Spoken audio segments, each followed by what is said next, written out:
Il voulait vitrifier Laurent Gbagbo. Aujourd'hui, la prison l'attend. Mesdames et messieurs, asseyez-vous. L'homme qui promettait de vitrifier l'ancien président ivoirien Laurent Gbagbo sera incarcéré le 21 octobre, condamné pour association de malfaiteurs. Ironie du destin? Non, simple retour de manivelle. Le 25 septembre 2025, le verdict tombe, 5 ans de prison ferme. Nicolas Sarkozy devient ainsi le premier président de la 5e République à être condamné à la prison ferme. Une première historique, mais pas exactement celle qu'il espérait. Revenons en arrière. Nous sommes en 2007. Sarkozy est en pleine conquête de l'Élysée. Des meetings, des discours, des promesses de rupture et de grandeur.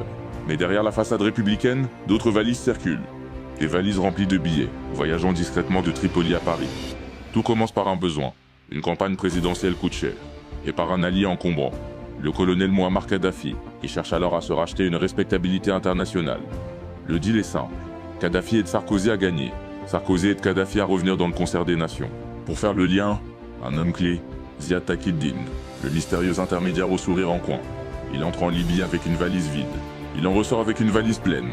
À Paris, Claude Guéant, le fidèle gestionnaire de l'ombre, s'occupe de faire disparaître les traces. Tout cela aurait pu rester caché. Mais le printemps arabe renverse Kadhafi, et les héritiers du colonel se mettent à parler. Mediapart publie alors un document explosif, évoquant un financement occulte de 50 millions d'euros. Les langues se délient, les preuves s'accumulent, les juges enquêtent. Et après des années d'instruction, la justice française tranche. Sarkozy est condamné pour association de malfaiteurs. L'ancien président nie tout, promet de faire appel, parle de complot. Mais cette fois, ces grandes phrases ne suffisent plus. Celui qui se vantait de rétablir l'autorité de l'État se retrouve rattrapé par l'autorité de l'État.